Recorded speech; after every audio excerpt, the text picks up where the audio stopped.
So at verse 7, it goes further and it says this, therefore, Jesus again asked them, whom do you seek? And they said, Jesus the Nazarene. And Jesus answered and said, I told you that I am he. So if you seek me, let these go their way. Verse 9, to fulfill the word which he spoke. Of those whom you have given me, I lost not one. Jesus once again asked the crowd who was coming to arrest him and plotting, and they are plotting against him. Who are you seeking? And he responds, or they respond, Jesus the Nazarene. And Jesus, he says, listen, I am he, but let these individuals go. And these individuals speak of the disciples.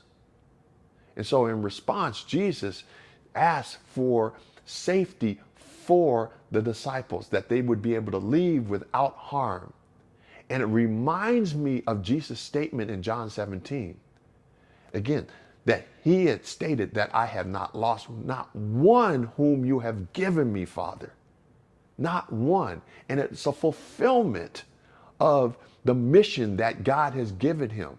One of the missions was that he would take care of the disciples whom the Father had given him. And so as we look at these verses, there's three things that we should take from these verses. Here's the very first thing. Jesus, even to his last free moment, was concerned about the disciples more than himself. And that is the ultimate example of love. Remember, Jesus had said in John 15, greater love has no one than this, that one lay down his life for his friends. And then later on, he commanded the disciples to follow this ethic. And he stated to them, listen, I command you that you love one another. See, here's the thing. Jesus is modeling this ethic to the very end of his life.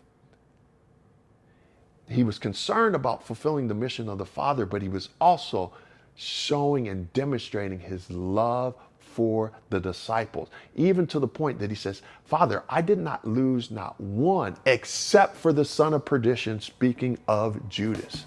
But other than that, I kept them safe.